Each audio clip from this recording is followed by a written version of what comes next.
ورسوله بالهدى ودين الحق ليظهره على دين كله وكفى بالله شهيدا أشهد أن لا إله إلا الله وأشهد أن محمدا عبده ورسوله لا نبي بعده.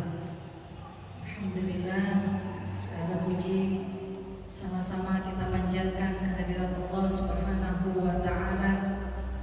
Pada kesempatan pagi hari ini kita sama-sama kembali bermuajahah untuk melaksanakan kegiatan ta'lim rutin kita.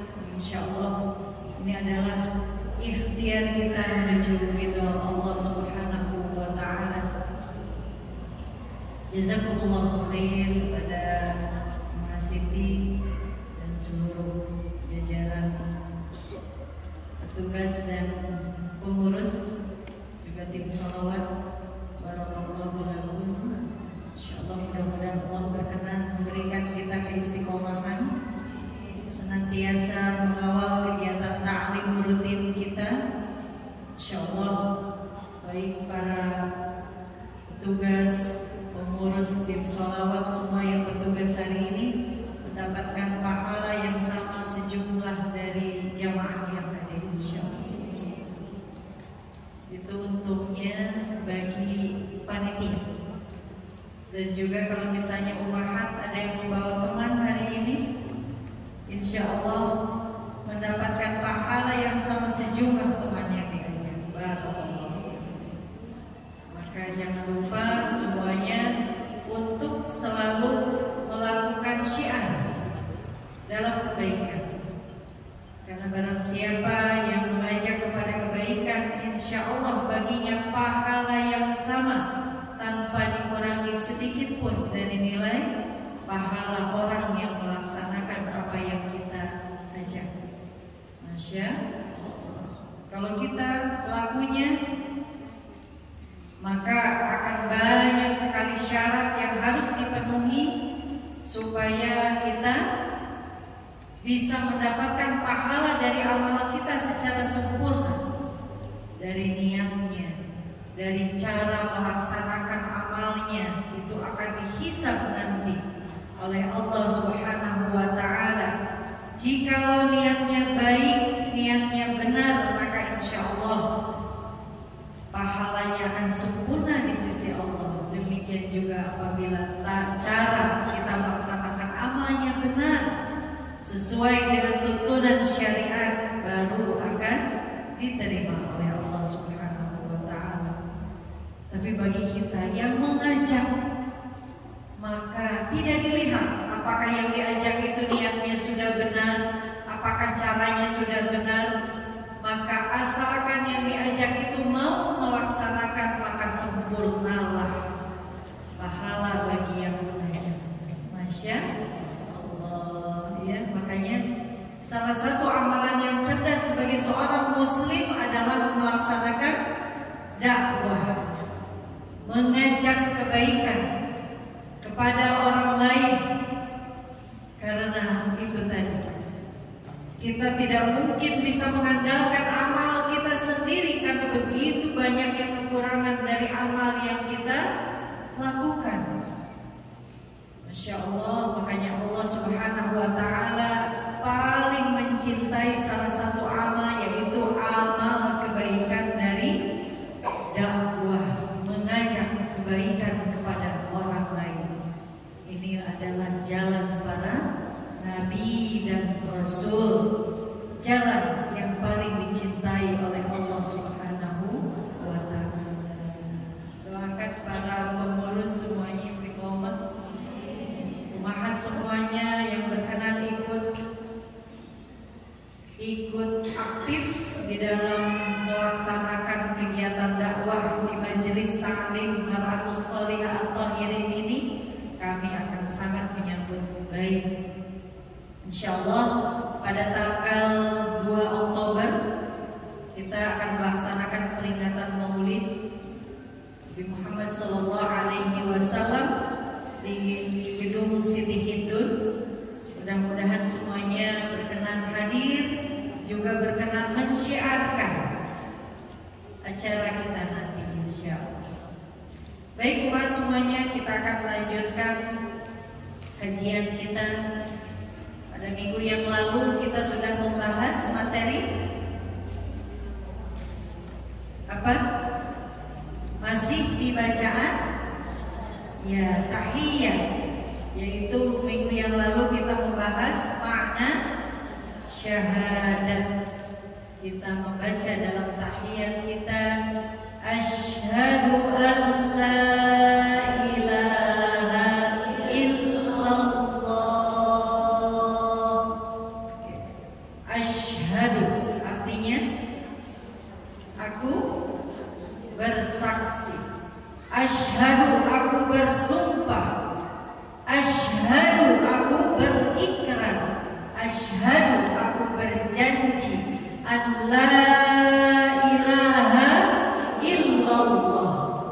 Minggu yang lalu kita membahas bahwa sesungguhnya bacaan syahadat kita itu artinya bahwa kita telah berjanji, bersumpah, berikrar kepada Allah Subhanahu wa ta'ala bahwa tidak ada ilah selain Allah. Masih ingat apa makna ilah? Yang pertama, makna ilah adalah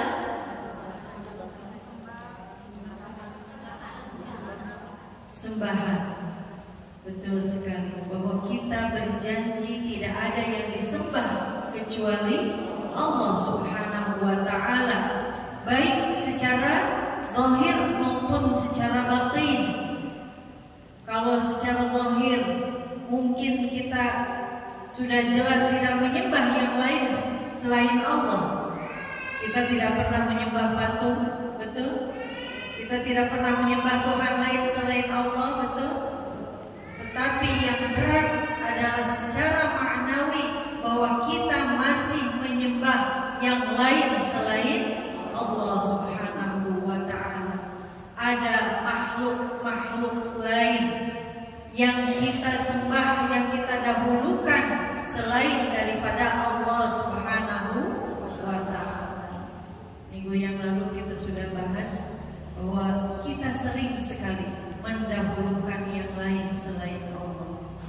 Anak kita, suami kita, apalagi pekerjaan kita, bisnis kita, dan lain-lainnya sering kita lebih dahulukan dibandingkan Allah Subhanahu wa ta'ala. Padahal setiap kita melaksanakan aktivitas, maka kita terlebih dahulu harus mengutamakan Allah di atas segalanya. Kalau Allah sudah memanggil, maka tidak ada pilihan bagi kita kecuali kita mengatakan sami'na wa ata'na.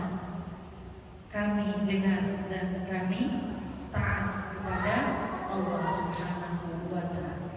Pengertian ilah yang selanjutnya adalah ya, tempat bergantung. Kita sering mengatakan iyyaka na'budu wa iyyaka nasta'in dalam sholat kita, atau dalam surat Al-Ikhlas kita mengatakan Allahus Somad. Allah tempat meminta, Allah tempat bergantung.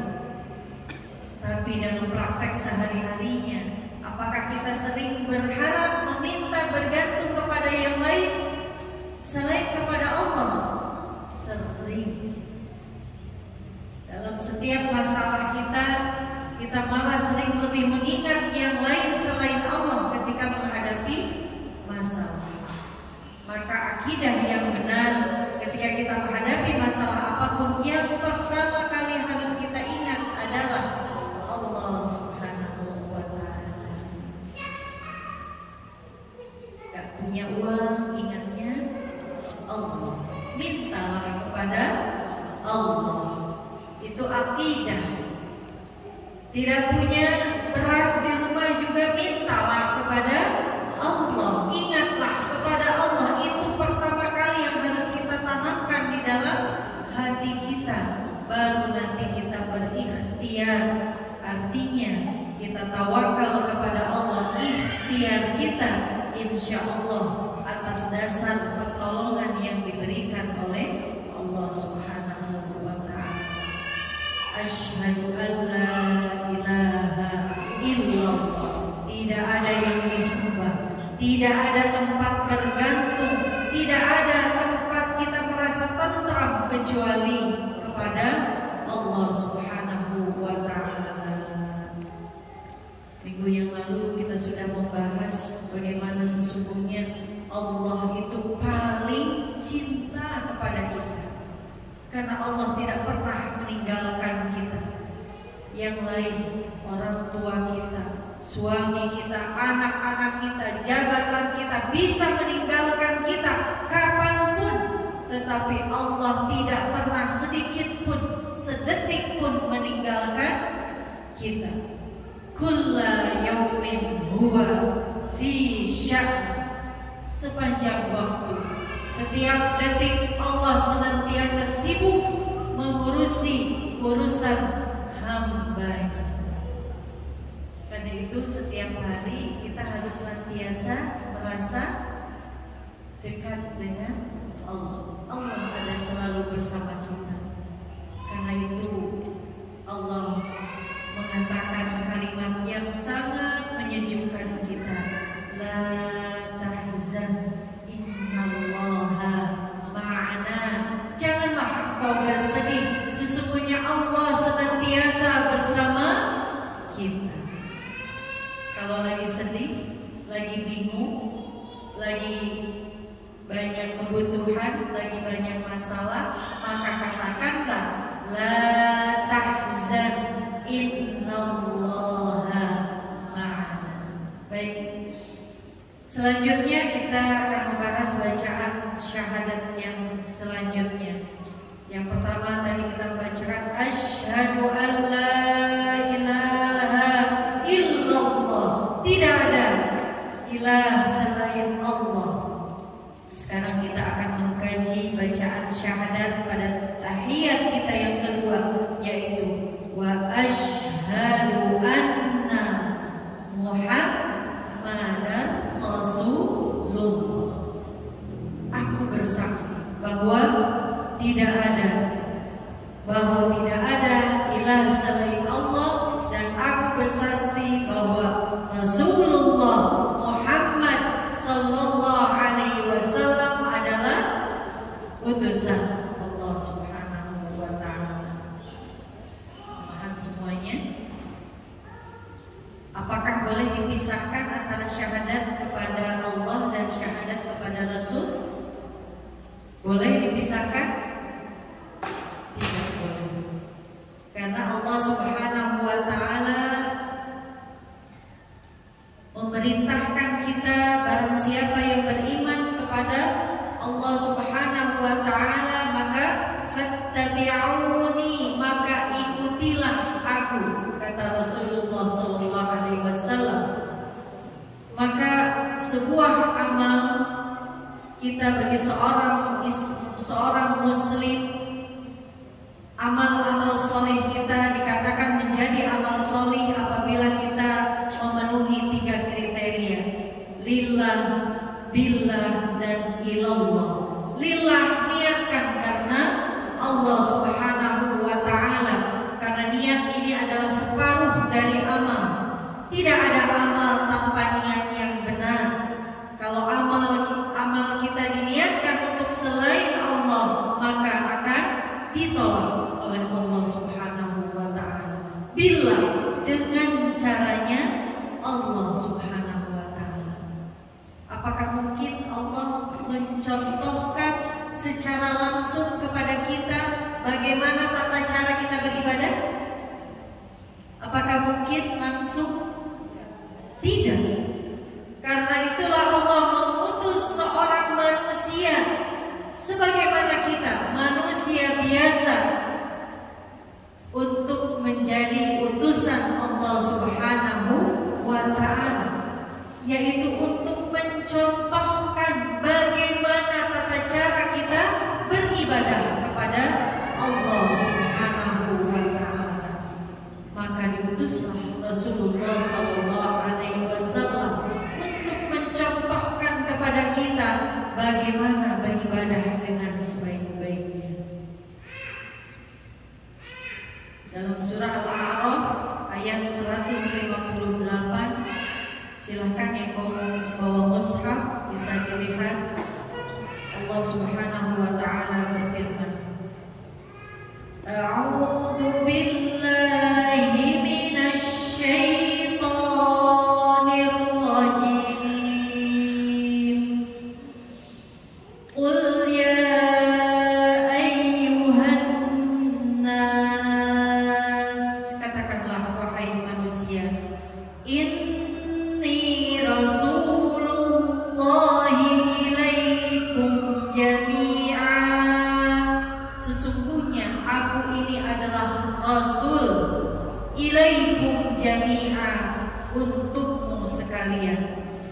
Alladzi lahu mulkus samawati wal ard, yaitu rasul yang diutus oleh Allah Subhanahu wa ta'ala yang memiliki langit dan bumi.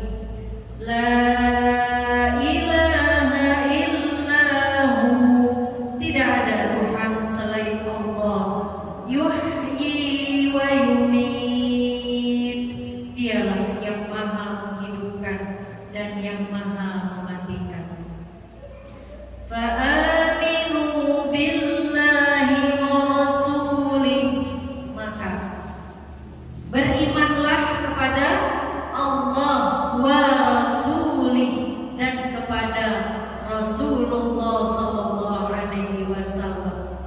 Dalam surat Al-A'raf ayat 158 ini disampaikan, maka berimanlah kepada Allah wa rasulih dan rasulnya. Berarti di sini antara iman kita kepada Allah dan Rasulullah adalah satu kesatuan yang tidak bisa dipisahkan.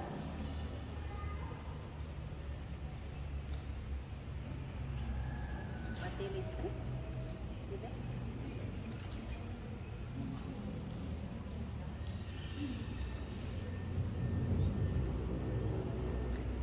Baterainya habis.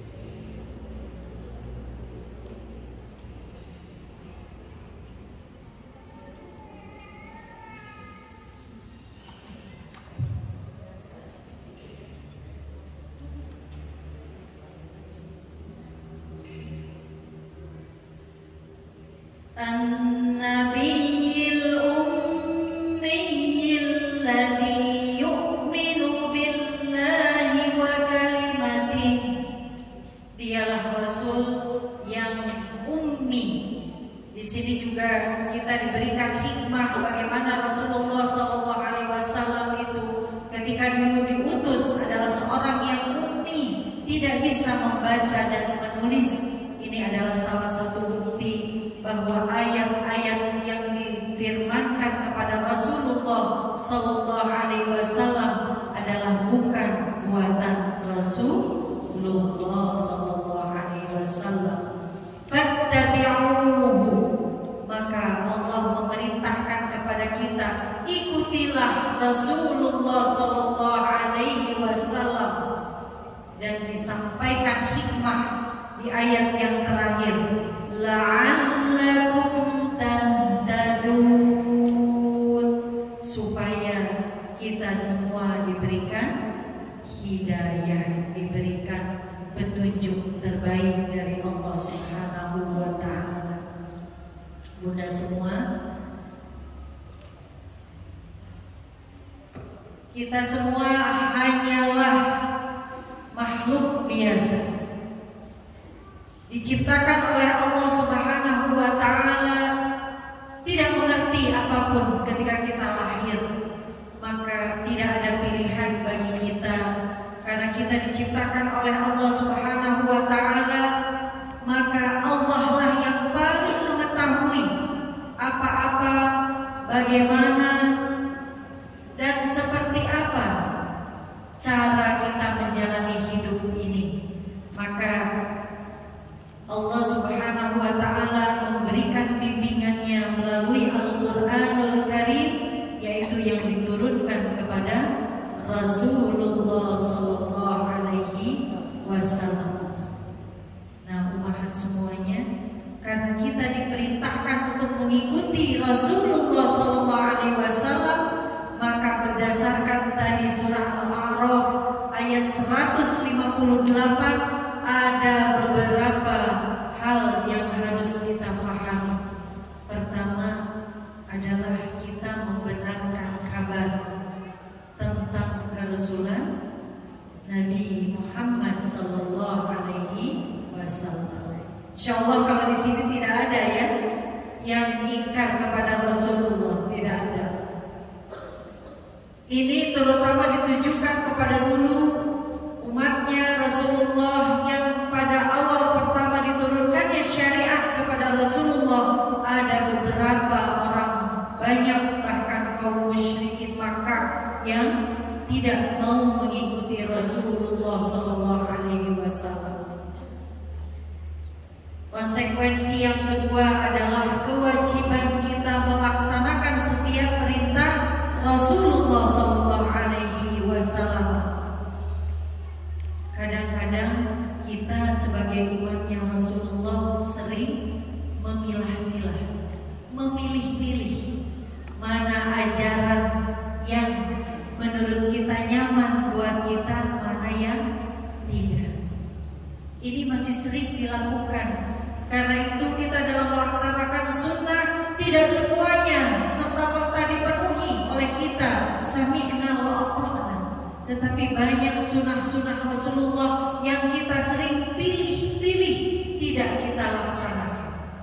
Misalnya di antara kita, apakah masih sering ada yang tidak melaksanakan sunnah-sunnah Rasulullah dalam melaksanakan perbuatan sehari-hari? Bangun tidur, kita bahkan tidak banyak yang tidak tahu bagaimana tuntunan Rasulullah dalam bangun tidur misalnya. Sebelum tidur, banyak orang yang tidur begitu saja tanpa mengikuti tuntunan Rasul.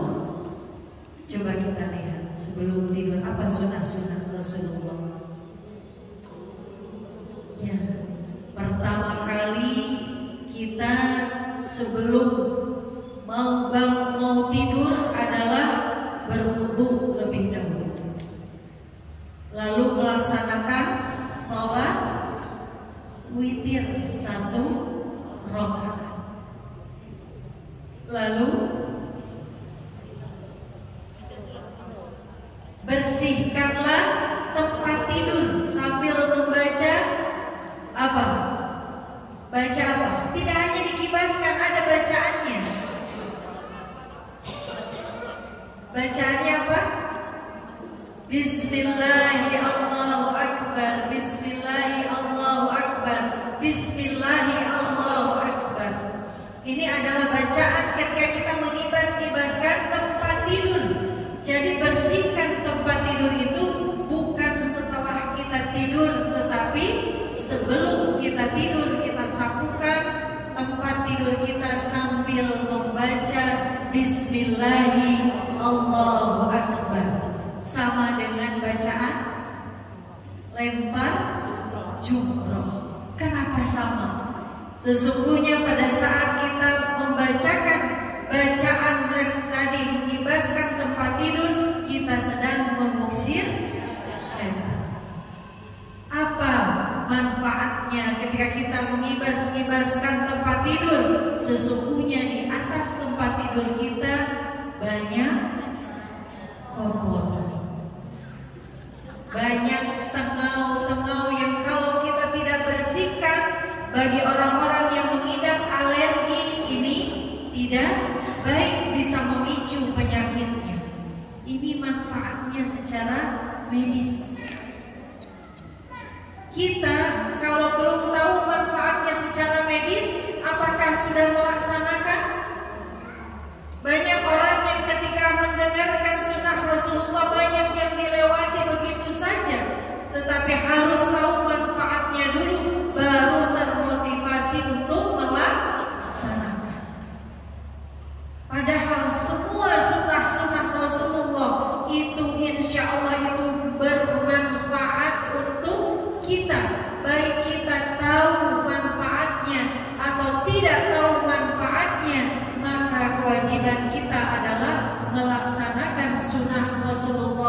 sebaik-baiknya. Betul. Maka jangan dipilih-pilih. Kita bahkan harus mengejar sunnah-sunnah Rasulullah. Apa saja sunnah Rasulullah sebelum tidur, laksanakanlah dengan baik. Kita berwudu tadi sebelum tidur, apa manfaatnya? Kita berwudu sebelum tidur, maka selama kita tidur kita akan diberikan pahala ibadah. Bunda mau tidur diberi pahala ibadah, maka jangan pernah tinggalkan wudu sebelum tidur. Kita kalau kecapean, apalagi banyak yang meninggalkan wudu sebelum tidur. Apalagi sunnah sebelum tidur. Ya, mematikan lampu, betul sekali. Mematikan lampu. Bunda pernah dengar penelitian yang mengatakan bahwa ketika lampu dimatikan sepenuhnya ketika kita tidur, maka itu memberikan waktu kepada sel-sel tubuh kita untuk melakukan regenerasi. Tapi kalau ada cahaya, apalagi terang benderang, itu tidak memberikan maksimal kesempatan kepada sel kita untuk melakukan regenerasi. Luar biasanya sunnah kita. Kalau sunnah dilaksanakan, insya Allah akan memberikan manfaat baik apa? Ukhrawi maupun duniawi. Luar biasa. Ya umat semuanya, maka silakan semuanya melaksanakan sunnah tanpa memilih-milih. Ya, baik umat semuanya, silakan kepada tim sunduk mau lewat dulu.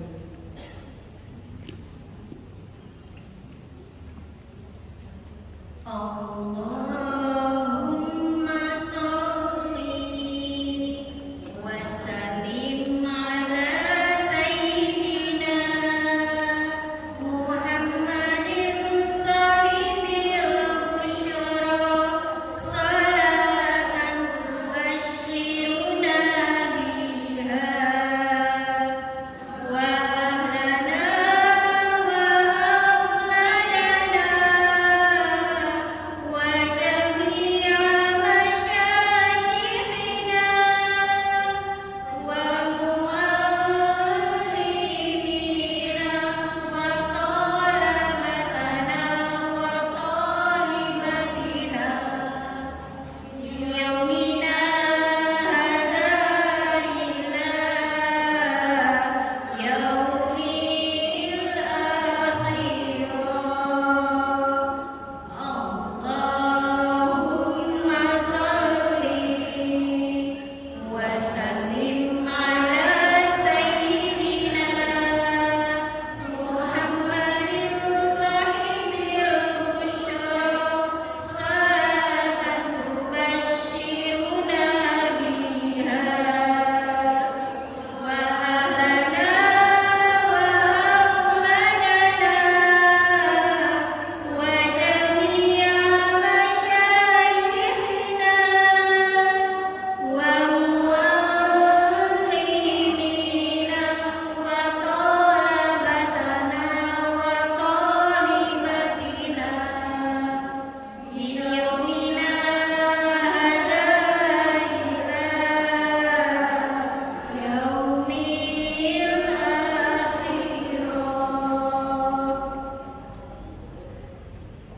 Alhamdulillah, jazakumullah khair kepada semuanya. Baik umat semuanya, tadi sunnah sebelum tidur, satu lagi yang penting kita pahami, ini baru sunnah sebelum tidur. Yang penting kita ketahui apa?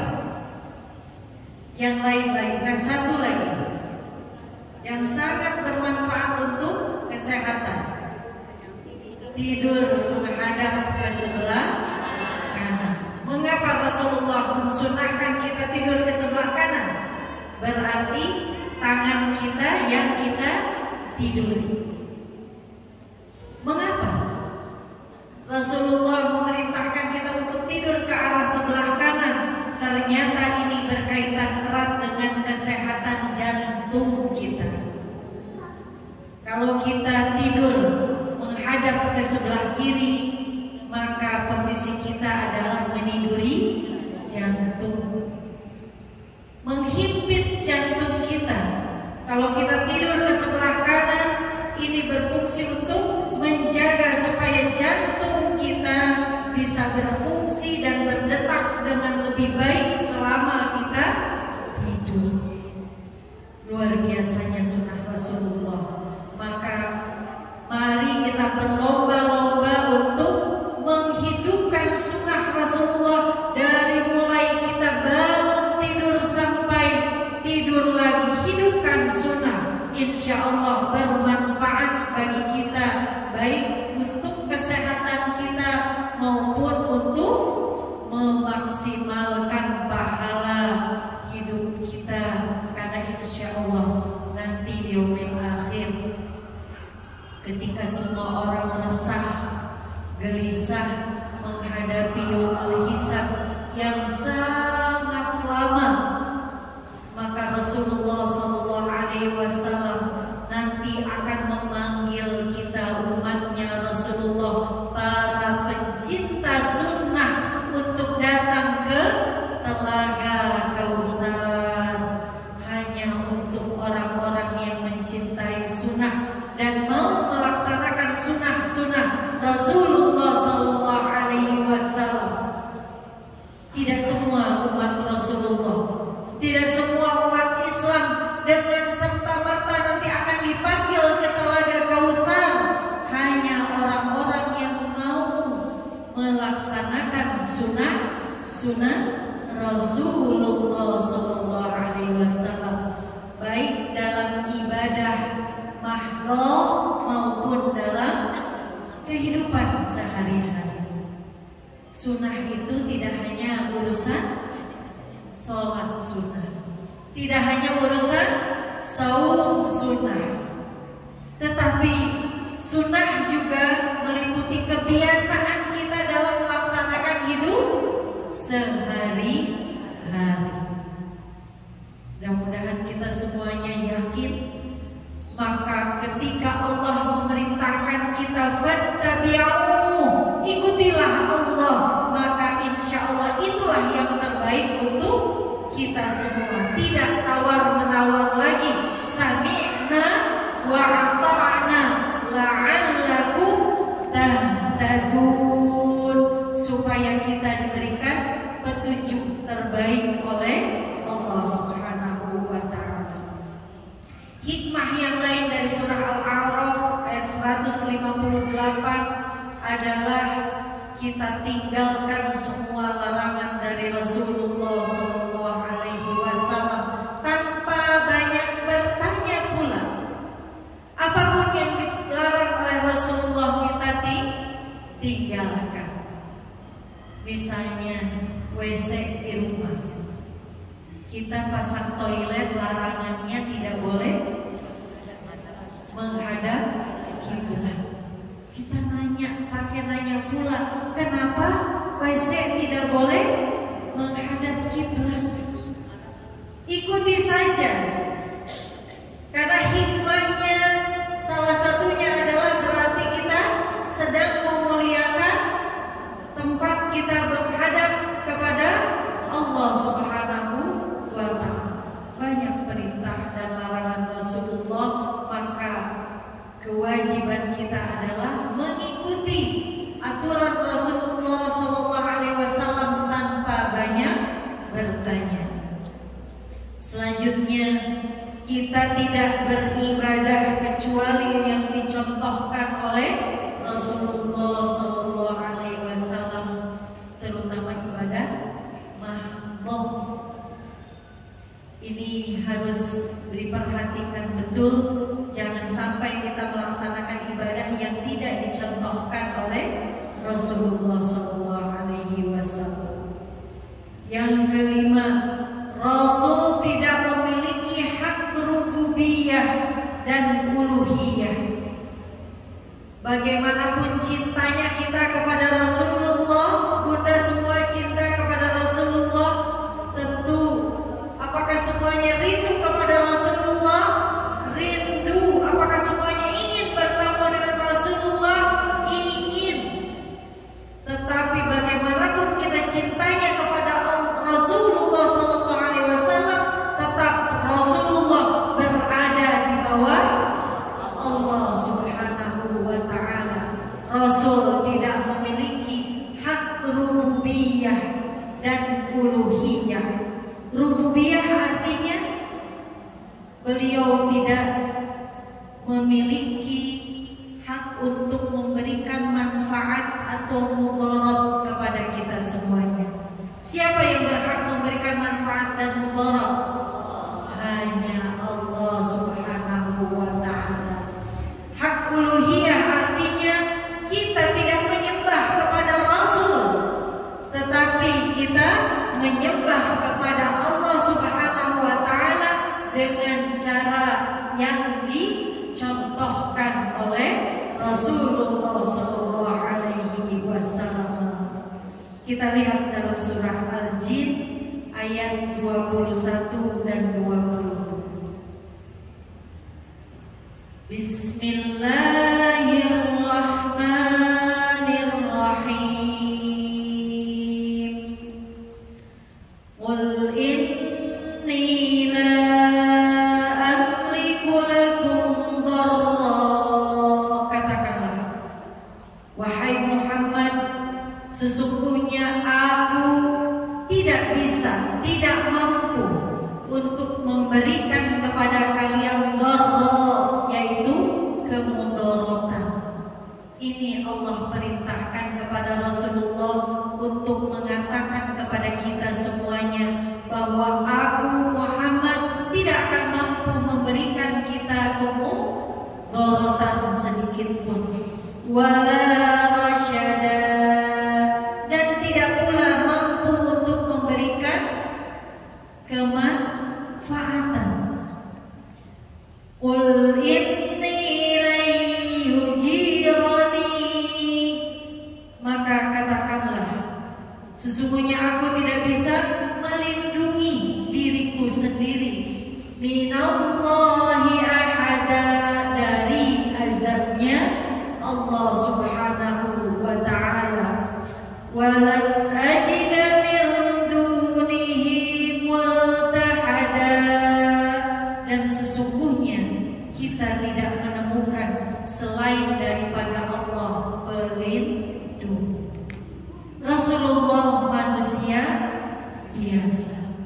Karena itu Rasulullah setelah selesai diberikan risalah oleh Allah Subhanahu wa ta'ala, kemudian dimatikan oleh Allah Subhanahu wa ta'ala dalam usia 63 tahun.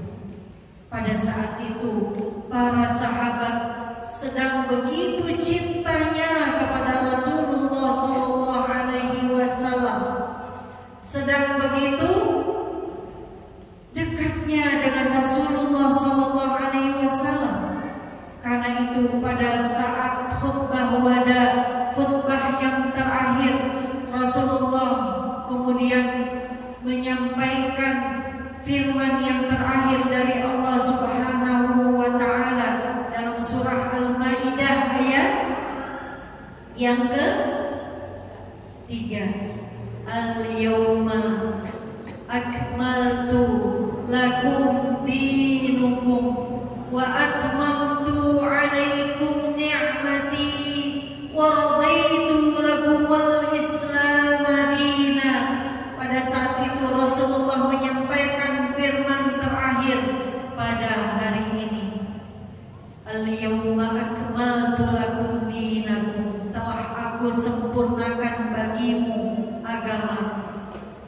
Wa atmamtu alaikum ni'mati, dan telah aku cukupkan bagimu nikmatku. Wa raditu lakumul Islam dina, dan aku telah ridhoi Islam sebagai agama bagimu. Pada saat itu para sahabat tahu bahwa sesungguhnya itulah saat-saat terakhir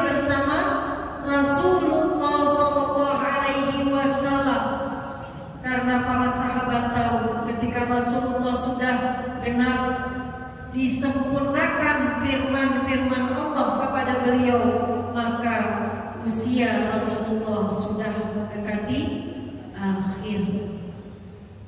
Pada saat itu semua jamaah yang hadir pada saat penyampaian khutbatul wada menangis semuanya. Mereka sadar bahwa Rasulullah akan segera meninggalkan mereka semuanya. Tapi apa yang bisa dilakukan oleh mereka? Meskipun mereka begitu cintanya kepada Rasulullah dan begitu inginnya Rasulullah hidup lebih lama dengan mereka semuanya, tetapi Nabi Muhammad hanya manusia biasa. Mengapa Rasulullah diangkat begitu cepat oleh Allah dalam usia 60 tahun, 63 tahun? Padahal pada saat itu Rasulullah masih sehat, masih gagah. Karena Allah ingin memberikan pelajaran kepada kita bahwa ilah kita adalah Allah Subhanahu wa Ta'ala, bukan Rasulullah Muhammad sallallahu alaihi wasallam. Meskipun ketika kematiannya Umar sampai menghunuskan pedang, saking sedihnya Umar mendengar kematian Rasulullah. Siapa yang berani mengatakan Rasulullah wafat, maka hadapilah Umar. Begitu sedihnya para sahabat karena begitu cintanya kepada Rasulullah sallallahu alaihi wasallam. Tetapi sekali lagi Allah mengatakan Muhammad itu hanya manusia biasa. Karena itu jangan sampai kita salah kaprah meletakkan Rasulullah seakan-akan di atas Allah Subhanahu wa Ta'ala. Allah dari dulu sampai sekarang, bahkan sampai kapanpun, tidak akan meninggal dunia, tidak akan meninggalkan kita. Tetapi Rasulullah sallallahu alaihi wasallam adalah manusia biasa, meskipun dia kekasihnya Allah Subhanahu wa Ta'ala. Karena itu ayat ini menyampaikan bahwa sungguhnya Rasulullah, meskipun kita cintai dengan begitu rupa, tapi Rasulullah tetap harus kita letakkan di bawah Allah Subhanahu wa Ta'ala. Maka umat semuanya, ketika kita membacakan syahadat wa asyhadu anna Muhammadar Rasulullah dalam tahiyat kita, maka iktikadkanlah dalam hati kita bahwa kita berjanji untuk mentaati Rasulullah, mengikuti semua sunnah-sunnah Rasulullah, apapun sunnah itu, tanpa banyak bertanya dan tanpa banyak berpikir. Selanjutnya kita berjanji bahwa kita akan meninggalkan semua larangan Rasulullah sallallahu alaihi wasallam. Insyaallah kalau kita termasuk pencinta sunnah-sunnah Rasulullah sallallahu alaihi wasallam, nanti di yaumil akhir kita akan dikumpulkan oleh Rasulullah di telaga Kautsar. Dan insyaallah mudah-mudahan harapan kita, doa-doa kita, keinginan kita, harapan kita terbesar salah satunya selain bertemu dengan Allah Subhanahu wa Ta'ala, kita juga ingin dipertemukan dengan Rasulullah sallallahu alaihi wasallam. Rindu kami padamu ya Rasul, rindu tiada terberi, cinta ikhlasmu pada manusia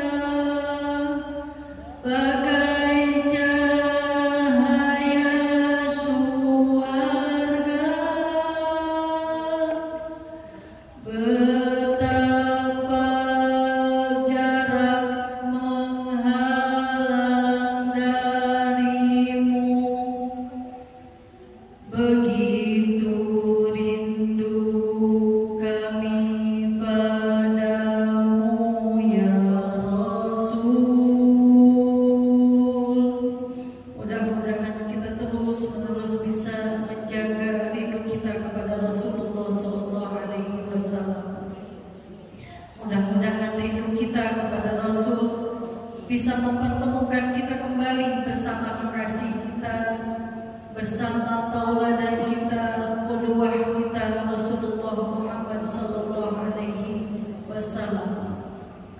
Rasul memang berada di bawah cinta kita kepada Allah Subhanahu wa taala. Tetapi tanpa Rasulullah sallallahu alaihi wasallam kita tidak mungkin bisa menyembah Allah dengan sebaik-baiknya. Mudah-mudahan kita termasuk orang-orang yang mencintai Rasulullah dan dipertemukan bersama Rasulullah sallallahu alaihi wasallam nanti di yaumil akhir. Alhamdulillahirabbil alamin. Mudah-mudahan kajian kita pada hari ini memberikan manfaat, memberikan ilmu, memberikan amal terbaik untuk senantiasa mencontoh Rasulullah sallallahu alaihi wasallam. Mohon maaf lahir dan batin. Billahi taufiq wal hidayah. Wassalamualaikum warahmatullahi wabarakatuh.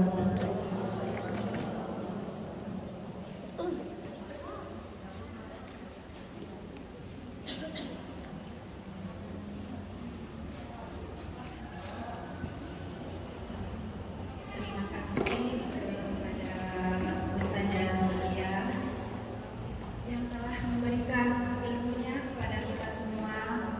Semoga menambah kecintaan kita kepada Allah Subhanahu wa taala. Ya Rabbal alamin.